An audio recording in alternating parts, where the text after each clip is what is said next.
କନ୍ଧମାଳରେ ପ୍ରଧାନମନ୍ତ୍ରୀ ନରେନ୍ଦ୍ର ମୋଦିଜୀ 2024 ସାଧାରଣ ନିର୍ବାଚନ ସମୟ ଯେତିକି ପାଖେଇ ଆସୁଛି ନିର୍ବାଚନ ମଣ୍ଡଳୀରେ ରାଜନୈତିକ ବାତାବରଣ ଉଷ୍ମ ହେବାରେ ଲାଗିଛି।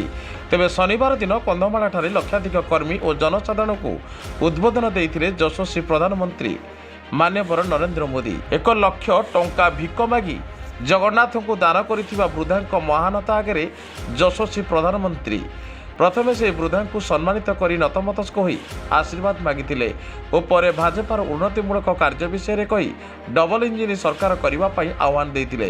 କନ୍ଧମାଳରେ ଡବଲ ଇଞ୍ଜିନ ସରକାର ଆସିଲେ କାଗଜ କାରଖାନା ଓ ବହୁ ଉନ୍ନତିମୂଳକ କାର୍ଯ୍ୟ ହେବ ବୋଲି ପ୍ରତିଶ୍ରୁତି ଦେଇଥିଲେ। 25 ବର୍ଷର ନବୀନ ସରକାରଙ୍କୁ ମୂଳପୋଛ କରି ଭାଜପାର ଲୋକସଭା ଓ ବିଧାନସଭା ପ୍ରାର୍ଥୀମାନଙ୍କୁ ଆଶୀର୍ବାଦ କରିବା ପାଇଁ ଆହ୍ୱାନ ଦେଇଥିଲେ।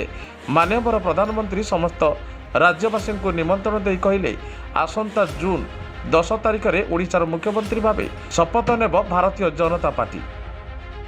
ନୟାଗଡ଼ ଜିଲ୍ଲାରୁ ବ୍ୟୁରୋ ଚିଫ୍ ରଞ୍ଜନ ଦାସଙ୍କ ରିପୋର୍ଟ, ସାଇ ସତ୍ୟ ନ୍ୟୁଜ୍।